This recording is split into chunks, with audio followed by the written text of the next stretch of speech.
en el año, yo no me acuerdo cuál, mi hija tenía como 8 o 9 años, si mal no recuerdo. Y yo estaba haciendo estos orígenes, que aquí en esta obra en particular no se ve, pero que había unas formas ovoides en la serie de orígenes, que aquí se ve el concepto de dual, no la forma ovoide.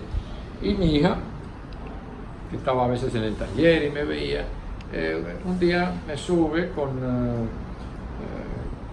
una cartulina negra que ella tenía ahí y unas hojitas blancas de papel, de 8,5 por 11, y había cortado esas formitas que veía redonditas,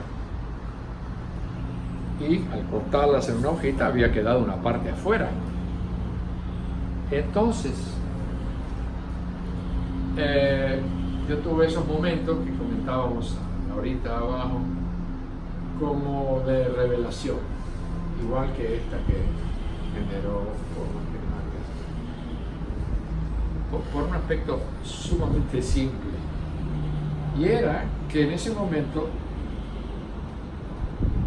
descubrí, si se puede decir así, que la forma recortada que ella había cortado con su manito bastante irregular, que por cierto lo tiene ella en su cuarto regalo, la forma recortada correspondía exactamente al hueco, al vacío que había dejado la forma. La gente podrá decir, bueno, ¿y eso qué tiene de extraordinario? Digamos. Bueno, si para ellos no tiene nada de extraordinario, para mí lo tuvo todo. Porque como yo venía trabajando con este concepto de la dualidad en cuanto a la existencia de todo el universo, producto de los dos polos, femenino y masculino, pues algo pasó en mí. Pero como estaba en otra serie, batallando con otra cosa, como hablábamos hoy, pues el remedio que me quedó fue guardar el papelito. La hojita negra la guardé. Como a los 10 o 11 años, saliendo de estas series, pienso en mi papelito guardado, que me había impactado profundamente. Lo saco, porque nunca lo había querido ver, para no desgastar el impacto que había tenido. Lo saco de uno de estos cajoncitos, lo pongo ahí.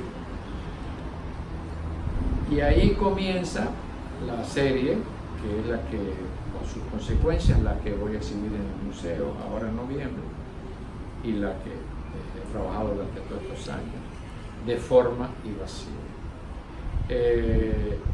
Primero presenté una instalación muy grande y unos collages en el Museo de Arte Moderno de aquí, en la sala de abajo, del primer piso. Y después empecé a desarrollar ya las pinturas, los dibujos, los óleos, y todo se fue desarrollando. La primera obra, si tú ves, de las primeras pinturas que yo trabajo con ese concepto, esta es una de ellas, que es nuestra. Entonces, aparte de la importancia del concepto que tenía y que formalmente tiene un encanto, obviamente, yo tenía que lograr, formalmente hablando, de que esta forma coincida perfectamente con esta. Y esa con esa. La verdad de la obra está en que formalmente tienen que corresponderse. Y eso me dio mi breguita lograrlo. Pero a partir de ahí, entonces, fíjate otra cosa interesante que no estaba en el collage original, y es que yo concebí que de lo femenino y lo masculino, como un plano, en este caso, como una inmensidad mayor, surgía lo creado, o sea, el universo, que es la línea, que también es fiel a la misma forma, como una gota del mar, ¿verdad? Que es igual, tiene las mismas condiciones, pero no es el mar, es una gota.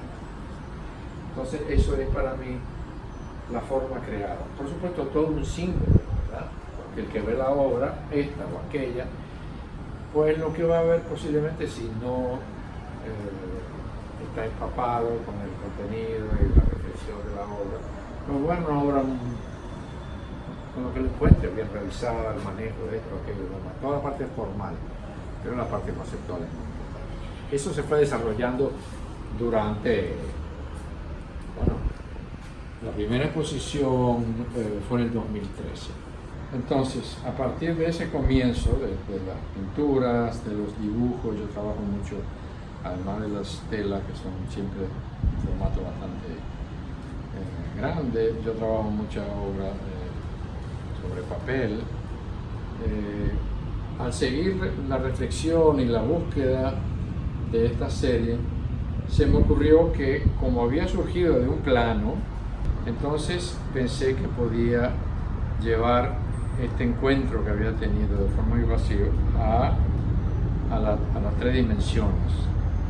Y realmente descubrí algo sumamente importante para mí, porque se creaba un nuevo espacio en este movimiento de estas nuevas piezas en el espacio, estas esculturas. Se formaba un movimiento en el espacio, inclusive dinámico, porque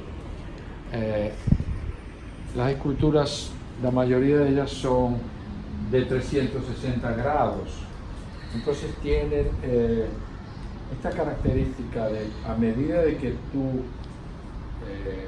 las rodeas, vas viendo un constante cambio en la forma y en los espacios que se van generando. O sea que de cierta forma es un poco cinética la obra, si pudiéramos decir, porque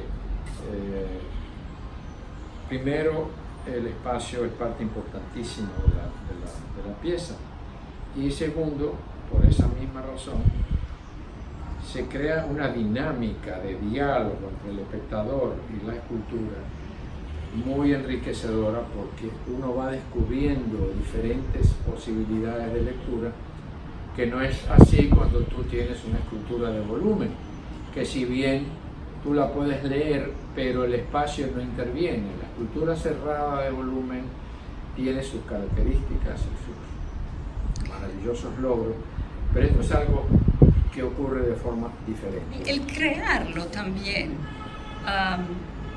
¿pudo haber sido para ti, el artista, eso mismo que estás contando? Es decir, ya tú no estás actuando en un plano, ya claro, tú estás contando historias. Claro, para mí fue fantástico, porque primero por la infinita posibilidades que tiene, segundo porque yo tenía al escultor medio amarradito hace tiempo, porque cada pensamiento y cada reflexión tiene sus características y definen el lenguaje que las va a presentar. Entonces, en este caso, pues se me ha abierto esta posibilidad, este mundo en el que me siento tan a gusto y me maravillo de esta. Y es una consecuencia de esta pequeña vivencia del dibujito de mi hija pequeña. O sea, es una cosa que va más allá de la simple creación, tiene toda una historia y que ha continuado a partir de estas obras de forma invasiva. Aparecieron dentro del mismo concepto una serie que se llama Fragmentaciones y otra que se llama Close-Ups, que son el mismo concepto, pero filosóficamente hay una nueva cosa. Esa serie de Close-Up es directamente relacionada a forma y vacío, pero ¿qué pasó? Yo tenía una pintura arriba de la mesa y tenía un cartoncito con un cuadrado vacío adentro, y lo tiré por accidente arriba de la obra y vi que plásticamente se veía interesantísimo el resultado de ese accidente. Pero no solamente eso, sino que yo estaba viendo algo completamente diferente, pero sin embargo que correspondía a la misma realidad que yo tenía frente a mis ojos. ¿Qué quiero decir con esto? La visión de la realidad en la que vivimos está determinada por el organismo que nos permite percibirla. Y a su vez ese organismo depende del tiempo y la distancia que esté al objeto observado, ve la misma realidad de infinitas formas diferentes. Entonces para mí eso es un concepto tremendo, porque entonces ¿qué hace? Relativiza el concepto de la realidad como una cosa inamovible y que nosotros vivimos en la realidad y que no hay más que esta realidad. Eso es completamente falso. La realidad en que vivimos es la que nuestro organismo nos permite ver. Pero hay otra cantidad de realidades simultáneas ahora, en este momento, que nosotros no sabemos que están, porque no las podemos percibir sencillamente. Pero no es que no estén, están. Esto está lleno de otras cosas que no podemos ver. Entonces para mí fue profundamente importante. De pronto alguien dice, sí, pero eso es un acercamiento de la obra. Sí, un acercamiento de la obra que logra una nueva obra de la misma realidad. Partiendo de la misma realidad, la distancia define una nueva visión de una misma realidad. Entonces, para mí eso es relativizar un concepto que nos ata y nos, de cierta forma, nos ciega ante la vivencia que tenemos de nuestra supuesta y única realidad. Gracias, maestro. Sí.